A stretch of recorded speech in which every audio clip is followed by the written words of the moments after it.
ॐ तव कथामृतं तप्तजीवनं कविभिरीडितं कल्मषापहं श्रवणमङ्गलं श्रीमदाततं भुवि गृह्णन्ति ये भूरिदा जनाः।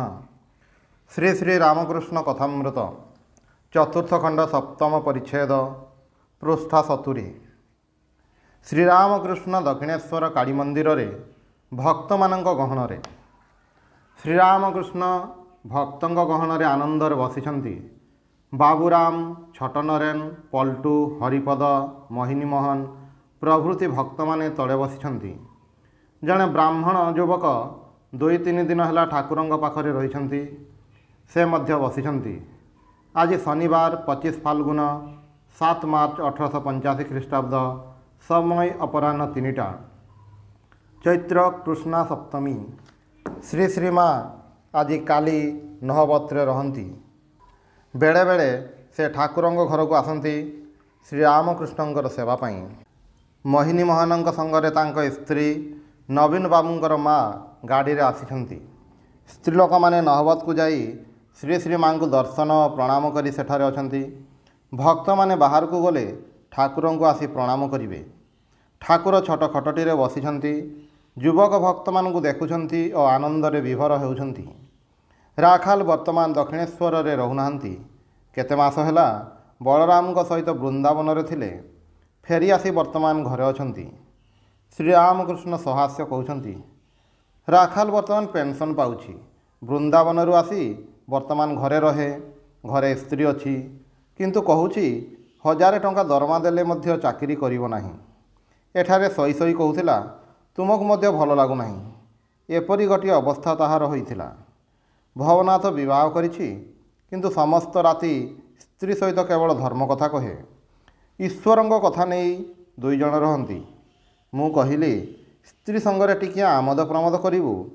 सेतेबेले रागी जाई कहिला, कौन आमे भी आमोद प्रमोद नहीं रहिबु। ठाकुर एथर नरेंद्रंग कथा कहउछंती श्रीरामकृष्ण भक्त मानक प्रति। किंतु नरेंद्र पाई जेते व्याकुलता होइथिला, एहा पाई अर्थात छोट नरेन पाई सेते होई नाही। हरिपदंक प्रति, तू गिरीश घोष घर को जाउछु? हरिपद कहउछंती, आम घर पाखरे घर, प्राय जाए। श्रीरामकृष्ण कहउछंती, नरेंद्र जाए? हरिपद कहउछंती, हाँ, बेले बेले तांकु देखे। श्रीरामकृष्ण पुणी कहउछंती, गिरीश घोष जहाँ कहे अर्थात अवतार बोली, सेथिरे से कौन कहे? हरिपद कहउछंती, तर्करे हारी जाइछंती। श्रीरामकृष्ण कहउछंती, ना, से अर्थात नरेंद्र कहिला, गिरीश घोषंकर एवं एते विश्वास मु काहींकि किछि कहिबी। जज अनुकूल मुखोपाध्याय जामातांकर भाई आछंती।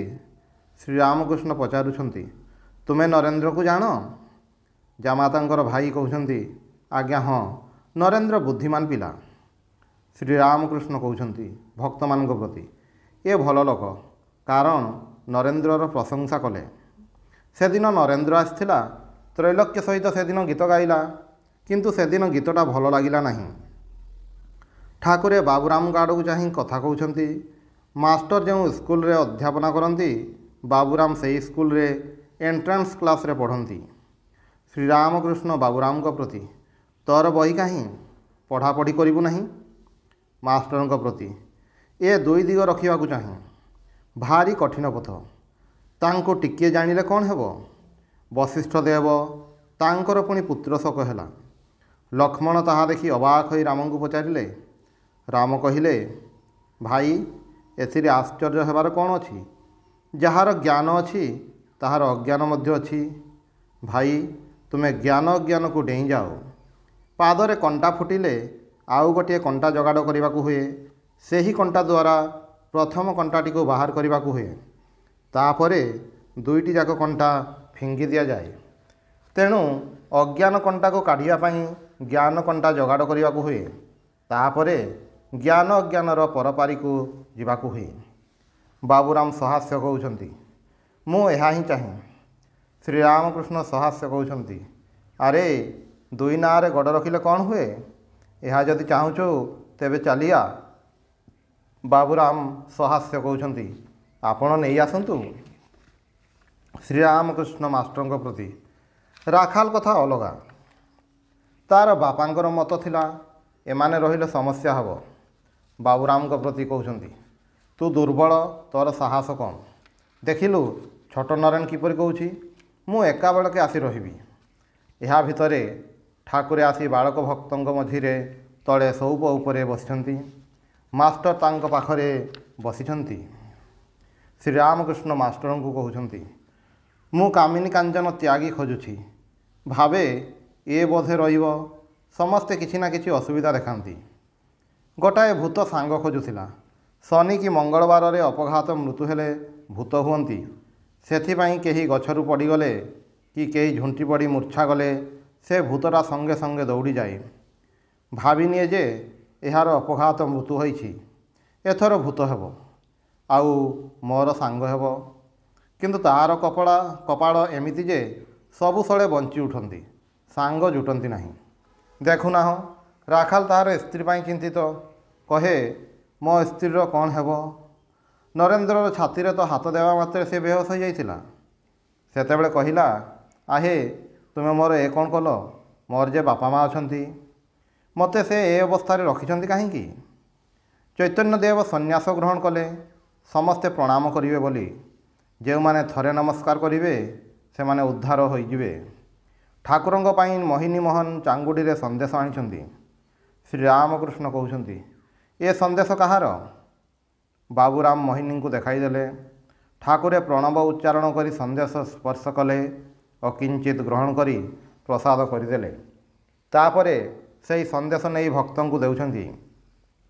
कि आश्चर्य छोट नरेन को और अन्य जड़े दुई जन बालक भक्तों को निजे खुआई देउछंती। श्रीरामकृष्ण मास्टर प्रति यार गोटे अर्थ अच्छी। नारायण शुद्धात्मा भितर बेसी प्रकाश। कामार पुकुर को जेतेबेले जाउथिली एहीपरि पिलामानंग मध्यरु काहाकु काहाकु निजे खुआई देउथिली। चिना संखारी कहूथिला से आमको काहींकी खुआई देउनाहांती। किपरि देवी कहार भाउज संगरे कु संपर्क तो आउ कहार अन्य संगरे कु संपर्क एथिरे किए खुआई देव। ठाकुर श्रीरामकृष्ण शुद्धात्मा भक्त मानू पाई आनंदरे विभोर होउछंती और छोट खटटी उपरे बसी बसी सेमानंको नारी कीर्तनिया अभिनय देखाई हसाउछंती। कीर्तनिया बेश पिंधि निज दल लोकों सहित गीत गाउछंती। कीर्तनिया ठिया होइछंती हाथ में रंगीन रुमाल मझिरे मझिरे ढंग करी कासुछंती और नथ टेकी छेप पकाउछंती। पुणी जदि कौनसी विशिष्ट व्यक्ति आसी जाती गीत गाऊ गाऊ तांको अभ्यर्थना करी और कहउछंती आसंतु। मझिरे मझिरे हाथरू लुगा टेकी ताबीज अनंत बाहुटी इत्यादि अलंकार देखाउछंती। अभिनय देखि भक्त माने समस्ते ह ह करी हसुछंती। पलटू हसी हसी गड़ी जाउछंती। ठाकुरे पलटू को चाही मास्टर को कहउछंती पिला लोक तो हसी हसी गड़ी जाउछि। श्रीरामकृष्ण पलटू प्रति सहास्य तो बापा को एसबू कथा कहबू नाही। जहाँ टिके मो प्रति टाण थिला ताहा मध्य चलीजिव। सेमाने जे इंग्लिश मैन लोक। श्रीरामकृष्ण भक्त मान प्रति अनेके आह्निक करिया बेले सारा दुनियार कथा कहती किंतु कथा कहवा ठीक नुहे। सेथिपाई मुह बंद करी जेते प्रकार इशारा करुथांती एईटा नहीं आस सेईटा नहीं आस हूँ हूँ यही सब करती।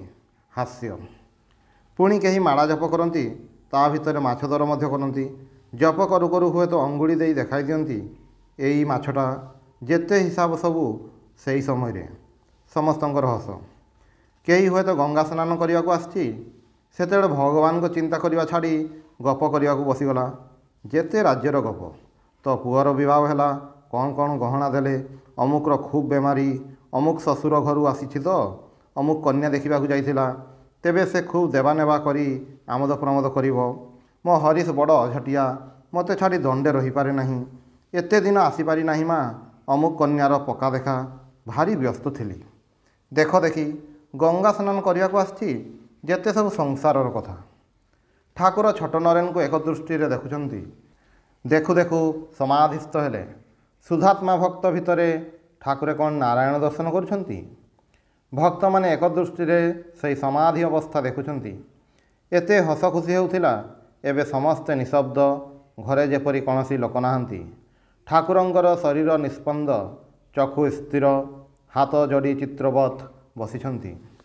କିଛି କ୍ଷଣ ପରେ ସମାଧି ଭଙ୍ଗ ହେଲା। ଠାକୁରଙ୍କର ବାୟୁ ସ୍ଥିର ହୋଇଯାଇଥିଲା। ଏଥର ଦୀର୍ଘ ନିଶ୍ୱାସ ତ୍ୟାଗ କଲେ।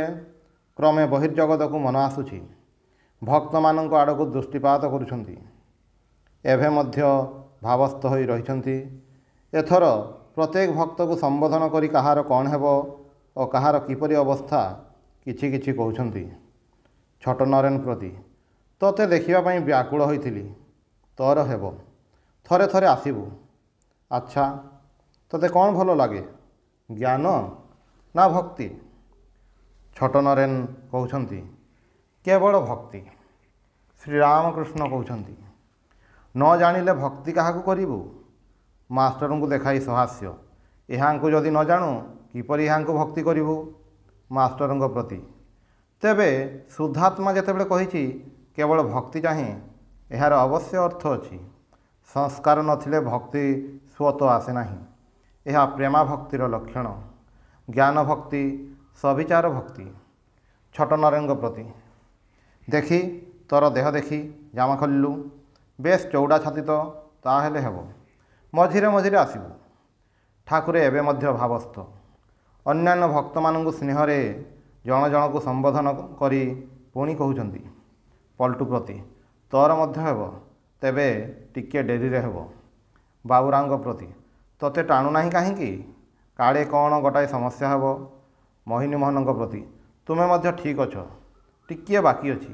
ସେଇଠି ଟିକକ ଗଲେ କାମଦାମ ସଂସାର କିଛି ରହିବ ନାହିଁ। ସବୁ ଯିବାଟା କ'ଣ ଭଲ? ଏହା କହି ତାଙ୍କ ଆଡ଼କୁ ଏକ ଦୃଷ୍ଟିରେ ସ୍ନେହରେ ଚାହିଁ ରହିଲେ, ଯେପରି ତାଙ୍କ ହୃଦୟର ଅନ୍ତରତମ ପ୍ରଦେଶର ସମସ୍ତ ଭାବ ଦେଖୁଛନ୍ତି। ମୋହିନୀ ମୋହନ କ'ଣ ଭାବୁଥିଲେ, ଈଶ୍ୱରଙ୍କ ପାଇଁ ସବୁ ଯିବା ହିଁ ଭଲ? କିଛି କ୍ଷଣ ପରେ ଠାକୁରେ ପୁଣି କହୁଛନ୍ତି, ଭାଗବତ ପଣ୍ଡିତକୁ ଗୋଟିଏ ପାଶ ଦେଇ ଈଶ୍ୱର ରଖିଦିଅନ୍ତି। ତାହା ନହେଲେ କିଏ ଭାଗବତ ଶୁଣାଇବ? ରଖିଦିଅନ୍ତି ଲୋକଶିକ୍ଷା ପାଇଁ। ମା ସେଥିପାଇଁ ସଂସାରରେ ରଖିଛନ୍ତି। ଏଥର ବ୍ରାହ୍ମଣ ଯୁବକଟିକୁ ସମ୍ବୋଧନ କରି କହୁଛନ୍ତି, ତୁମେ ଜ୍ଞାନ ଚର୍ଚ୍ଚା ଛାଡ଼, ଭକ୍ତି ନିଅ। ଭକ୍ତି ହିଁ ସାର। ଆଜିକୁ ତୁମର କ'ଣ 3 ଦିନ ହେଲା? ବ୍ରାହ୍ମଣ ଯୁବକ ହାତ ଯୋଡ଼ି କହୁଛନ୍ତି, ଆଜ୍ଞା ହଁ। ଶ୍ରୀରାମକୃଷ୍ଣ କହୁଛନ୍ତି, ବିଶ୍ୱାସ କର, ନିର୍ଭର କର, ତାହେଲେ ନିଜକୁ କିଛି କରିବାକୁ ପଡ଼ିବ ନାହିଁ। ମା କାଳୀ ସବୁ କରିବେ। ଜ୍ଞାନ ସଦର ମହଲ ପର୍ଯ୍ୟନ୍ତ ଯାଇପାରେ, ଭକ୍ତି ଅନ୍ଦର ମହଲକୁ ଯାଏ। ଶୁଦ୍ଧାତ୍ମା ନିର୍ଲିପ୍ତ, ତାଙ୍କ ଭିତରେ ବିଦ୍ୟା ଅବିଦ୍ୟା ଦୁଇଟି ଯାକ ଅଛି, କିନ୍ତୁ ସେ ନିର୍ଲିପ୍ତ। ବାୟୁରେ କେତେବେଳେ ସୁଗନ୍ଧ, କେତେବେଳେ ମଧ୍ୟ ଦୁର୍ଗନ୍ଧ ମିଳେ, କିନ୍ତୁ ବାୟୁ ନିର୍ଲିପ୍ତ। ବ୍ୟାସଦେବ ଯମୁନା ପାର ହେଉଥିଲେ, ଗୋପୀମାନେ ସେଠାରେ ଥିଲେ। ସେମାନେ ମଧ୍ୟ ପାର ହେବେ। ଦହି ଦୁଧ ଲହୁଣୀ ବିକ୍ରି କରିବାକୁ ଯାଉଛନ୍ତି, କିନ୍ତୁ ନୌକା ନଥିଲା, କିପରି ପାର ହେବେ? ସମସ୍ତେ ଭାବୁଛନ୍ତି। ଏପରି ସମୟରେ ବ୍ୟାସଦେବ କହିଲେ, ମୋତେ ଭାରି ଭୋକ ଲାଗୁଛି। ସେତେବେଳେ ଗୋପୀମାନେ ତାଙ୍କୁ କ୍ଷୀର ସର ଓ ଲହୁଣୀ ସବୁ ଖୁଆଇବାକୁ ଲାଗିଲେ। ବ୍ୟାସଦେବ ପ୍ରାୟ ସବୁଯାକ ଖାଇନେଲେ। ସେତେବେଳେ ବ୍ୟାସଦେବ ଯମୁନାକୁ ସମ୍ବୋଧନ କରି କହିଲେ, ଯମୁନେ, ମୁଁ ଯଦି କିଛି ଖାଇନଥାଏ, ତାହେଲେ ତୁମର ଜଳ 2 ଭାଗ ହୋଇଯିବ, ଆଉ ମଝି ରାସ୍ତା ଉପରେ ଆମେ ସବୁ ଚାଲିଯିବୁ। ଠିକ୍ ତାହା ହିଁ ହେଲା। ଯମୁନା 2 ଭାଗ ହୋଇଗଲା। ମଝିରେ ସେପାରିକୁ ଯିବାର ରାସ୍ତା। ସେହି ବାଟେ ବ୍ୟାସଦେବ ଓ ଗୋପୀମାନେ ସମସ୍ତେ ପାରି ହୋଇଗଲେ। ମୁଁ ଖାଇନାହିଁ, ଏହାର ମାନେ ଏହି ଯେ ମୁଁ ସେହି ଶୁଦ୍ଧାତ୍ମା ନିର୍ଲିପ୍ତ ପ୍ରକୃତିର ଅନ୍ୟ ପାରିରେ। ତାଙ୍କର କ୍ଷୁଧା ତୃଷ୍ଣ ନାହିଁ, ଜନ୍ମ ମୃତ୍ୟୁ ନାହିଁ, ଅଜର ଅମର ସୁମେରୁବତ୍।